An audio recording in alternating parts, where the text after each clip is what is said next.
Hi, I'm Mark Brown, and this is my journey deeper into God's Word. And I'm going to tackle a very difficult topic. It's just something that affects a lot of people, and that is depression and anxiety, or feeling down or struggling with life. And I'm not just going to talk about it academically. I'm going to share personally. This is something that I've been through over the last week. It's been a real struggle for me, but through it, this is the most important thing. Through it, God has revealed to me something very important, a really, really important lesson.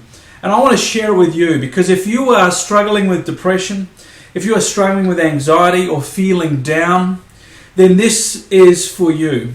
Now, if you are someone who has very deep and serious depression, and needs to see a psychiatrist or a doctor, or has even spent time in hospital, then it's possible my message won't be for you. So I don't want to suggest that if you have depression that this is going to be the answer. What it is, what I'm offering, is this was how God worked in my life, and maybe it'll work in your life. Let me read for you from Lamentations. And I'm going to look at Lamentations 3, chapter 3. And this is the story of a man called Jeremiah who was struggling. He was struggling with life. And let me just read just a little bit of what sort of struggle. He says, my heart was pierced with arrows from his quiver. I became the laughing stock of the people. This is Lamentations 3:14. This is the struggle Jeremiah was going through. They mocked me in song all day long. They filled me with bitter herbs and sated me with gall. He has broken my teeth with gravel. He has trampled in me in the dust. I have been deprived of peace. I have forgotten what prosperity is. So I say, my splendor is gone, and all that I have hoped for from the Lord. I remember my affliction and my wandering, the bitterness and the gall. I well remember them, and my soul is downcast within me. So this story, this Lamentations, this wonderful account of this man Jeremiah, I connect with that. He felt downcast. He was struggling. And this was my experience over the past week. An incredible sense of how am I going to get through this? What am I going to do? The question is, how does Jeremiah get out of this depression? What is the lesson that I was taught?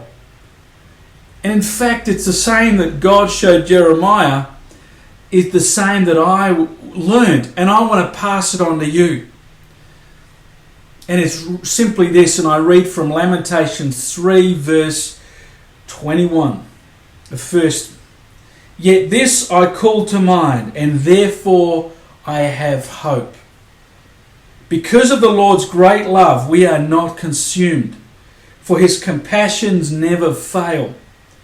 They are new every morning. Great is your faithfulness. I say to myself, the Lord is my portion, therefore I will wait in him. The Lord is good to those who hope. His hope is in him, to the one who seeks him. Well, what I realized, what broke my depression, what lifted me out of my depression, is exactly the same actually, and God is revealing to me what Jeremiah used to break his depression, to step out of his depression. And it's verse 21 is the key point. Listen to this. I'll read it again. Yet this I call to mind, and therefore I have hope. So Jeremiah calls to mind, and what that literally means is he has the realization. And what broke my depression, what turned me around, was realizing that I have a choice in my attitude. That doesn't mean I have a choice to be depressed or not depressed.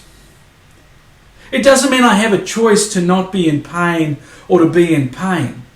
But the choice, and the choice Jeremiah in Lamentations is talking about here, is exactly the same. The choice is this: how I respond to the depression. How I respond to the depression. I have two choices. I can wallow in the mud, or I can drag myself out of that mud and mire. I can wallow in the mud. I can enter the depression and the experience of depression and have a pity party. Or I can choose to step out. Here in Jeremiah in verse 21, in Lamentations, Jeremiah says, "Yet this I call to mind, and therefore I have hope." He takes the choice. I talk a lot about my running in my videos, and I'm sorry if you're getting tired of my running, but I'm training for a marathon, and training is a big part of my life. I do 3 runs a week, and I'm now up to this week is 18-mile run, which is well over 3 hours of running. I'm getting up to the business end of it. And the other day I did a 16-mile run. And I got to a point, it was about 13 miles, where I really hit the wall. I mean, I run on hills, it was a hard run, my legs were exhausted, and then I hit another big hill. And I'm looking up at this hill at 13 miles, and I'm going, I don't know if I can do this. I was in pain, it was hurting. I had a choice to continue to run up that hill or to stop. I had a choice. Do I just keep pushing on, one leg after the other, and just keep going? Or do I stop? And it's the same with my depression. It's the same with my depression. You see, when you make the choice to tackle the depression, it doesn't make the pain go away. What it is it's saying, I am going to take on this pain and not give up. In the same way, when I was running at 13-mile mark, in choosing to keep going, the pain didn't go away, but I chose to carry that pain and just keep going. And I finished. It wasn't the fastest time on the planet, but I finished. And I was sore, but I finished. In the same way, in my depression, I have a choice. Do I wallow in the mud and allow it to wash over me and lie in bed, or mope around, or get upset with people, or be grumpy? Or do I take the decision to tackle it? And I took the decision to take it on. I actually said to myself, this is not acceptable anymore. I am going to deal with this depression. And that didn't take the pain away. Just as when I was on my run, the pain disappeared when I decided to keep running. In the same way, the depression pain was still there, but rather than allowing it to crush me, rather than allowing me to affect others negatively around me, rather than allowing it to hold me back, I took the decision to get on with life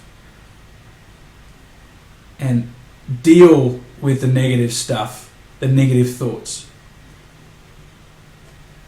So what did I actually do? Well, that's where I want to go back to the Word, because this is powerful stuff. The key. There's really 2 major points. And the first, and by far the most important, is here in the passage. Jeremiah calls to mind. So he makes a decision. You know what? The world is falling apart. I am depressed, but I call to mind. This beautiful verse 21.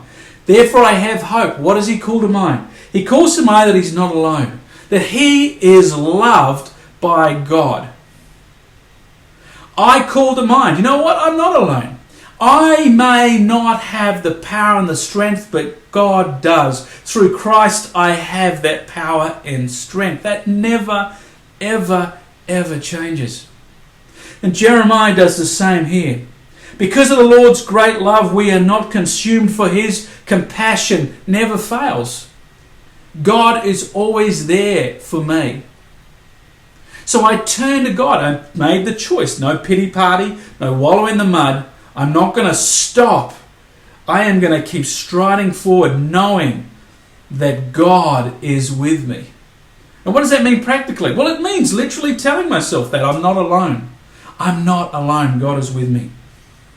The second thing is in verse 25, Lamentations 3:25. Listen to this. The Lord is good to those whose hope is in him, to the one who seeks him. So I needed to seek him. I prayed. I read the Bible. Way more.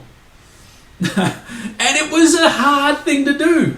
But I made the choice to not give in.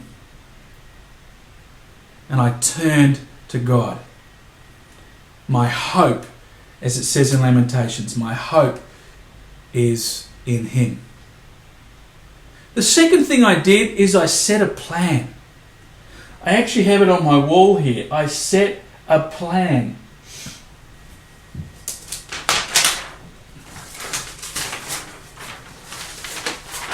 A plan. What am I going to do to tackle this depression? This is my plan. This is my plan. I worked out exactly what I need to do. This is for me. What I need to do to tackle it. I need to be reading books. I need to call people who can input into my life. I need to read the Bible every day. I need to, and it goes on, to pray. I set a plan. Positive. I'm going to tackle this. So the first thing is, you can make a choice. I made a choice not to wallow in the mud. I made a choice not to stop on my run, but to keep going and to be positive, to stand up as hard as it is, just to keep running. And I chose to put my hope in the one who will never fail me, in the one who has unending compassion, and that is God. And I set a plan. I set a plan. As it says here, the Lord is good to those whose hope is them, who seek him. To seek is to plan, is to search, is to be intentional. I set out a plan of exactly what it is I'm going to do to tackle my depression. And you know what? Within days, it completely switched. The depression started to lift. The pain is still there, but I'm managing it. I'm dealing with it. And with God's strength, I'm able to get on and do what it is that God has called me to do in my life. I want to encourage you to get into his word, to turn to him for hope with your anxiety, your struggle, your depression, and to not allow it to overwhelm you. And if you would like me to pray for you, I would love to pray. Leave a comment below. And I read every comment and I pray through every comment. It would be an honor to pray for you. God bless.